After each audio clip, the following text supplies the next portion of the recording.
The Central Texas Command Center. In the heart of the resistance, you're listening to The Alex Jones Show. Life is a test. You're only alive one time. And we all make decisions in life on what we're going to stand for, what side we're going to be on in history. And I want to get into the opium production in Afghanistan and all the evidence of the fact that the British and U.S. governments, the private corporations that control them and the private contractors are producing and growing and protecting the opium fields and shipping this garbage into our nations. Also, the United States Joint Forces Command warns that huge U.S. debt may lead to military impotence, default, and revolution. What did the British Ministry of Defense say 3 years ago? Same thing. The IMF is worried about total implosion and revolution. That's like if somebody goes and pours gasoline all over your house and lights a fire, then they call the fire department and say, I'm worried a fire may start. The fire's already burning and they started it. But now they're posing as our saviors in this emergency reorganization where they openly set up world government enforced by paramilitary, military, police, and private mercenaries, and carried out with a huge beast tracking control grid of biometrics to buy and sell. This is all happening. It's all rolling out right now. And, of course, gold prices surged to their all-time record of 1,270. Gold and silver explode as banksters abandon market manipulation. Infowars.com, key report on that. Yen hits 15-year high versus the dollar. Bloomberg, gold reaches record, stocks fall on economy concern, yen gains. That's all coming up. And the key, Sunday, on the Sunday broadcast, I went after Republican leader Boehner, who had made a statement saying that he would support just a, quote, middle-class tax cut and allow the tax on the rich to go through. Of course, the rich, they say, are $125,000 individually yearly. After taxes, that's about $70,000. That's not rich. Couples, $250,000, $250,000. That's the main group still buying cars, going to hotels, going to restaurants, putting their children in private school, going to the shopping mall, who run businesses and employ people. And every government study, and they even admit this now, shows that if this tax cut expires, that it's going to further devastate the economy. And Boehner was saying he would support letting some tax cuts expire. Well, now he's backed off of that because of pressure from true conservative constituents, and that's good news, and they're leading the charge to extend all the tax cuts. That's the bare minimum we can do for the economy. But the globalist on record, and I had Mark Moreno on yesterday reading the quotes out of the New York Times, said, yes, we want to shut the economy down. We want to reduce the economy to have a lower carbon footprint. No, they want to shut off the economy to bankrupt you and force you onto government subsidy so they control you. It's called serfdom. But Boehner has come out in Business and Media newspaper and said Obama and Congress intentionally spending to force value-added tax. There's also a New Hampshire Senator, Judd Gregg, is also saying the same thing, that they want to bankrupt the economy to force a total takeover of society. So we're actually getting honesty now. And it's the alternative media and libertarian media and true conservative media, constitutional media, the Constitution Party, Oath Keepers, Chuck Baldwin, Ron Paul, myself, Judge Andrew Napolitano, and others who've got the true credentials of liberty, who've never flip-flopped on freedom, that are forcing this to happen right now and forcing the Democrats to try to keep their move to get rid of these tax cuts in place. Then there'll be an even bigger implosion in the House and Senate. They'll lose almost all their seats, and we'll get some real patriots. A lot of these candidates are actually good in there, and then we can not just get rid of the tax increases, but cut even more. See, you can't compromise, folks. Many of the Founding Fathers put out the quote in different variations of, justice be done though the heavens may fall.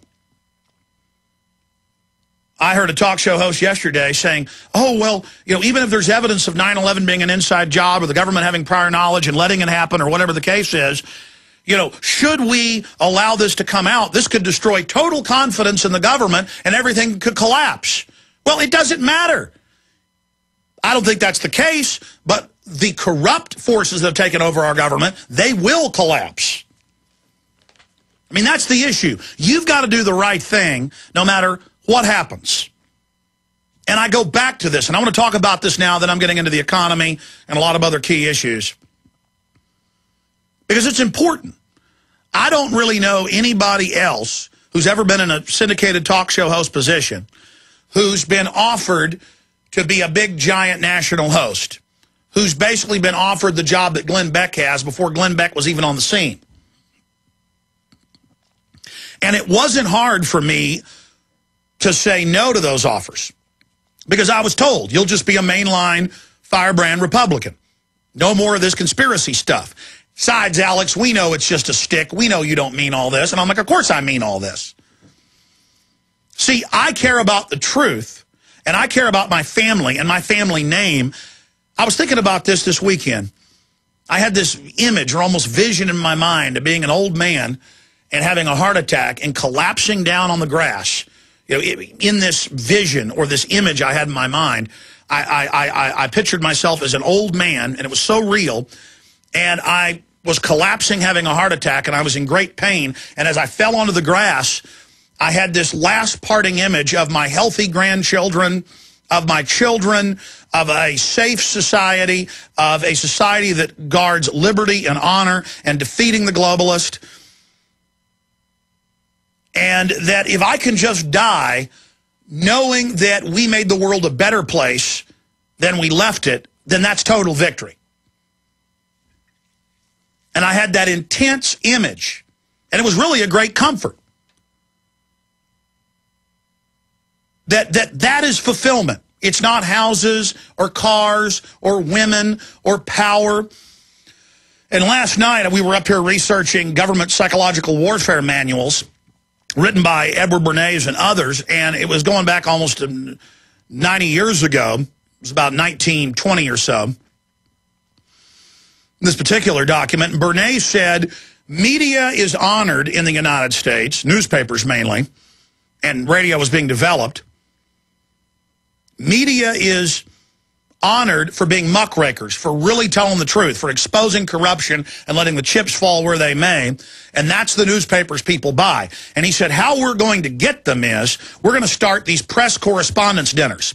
And Bernays started it in 1920. And he openly said, with the Department of War and with the White House, they said, we'll have big dinners every month in New York and in D.C. and in Chicago. Those were the big three main cities at the time.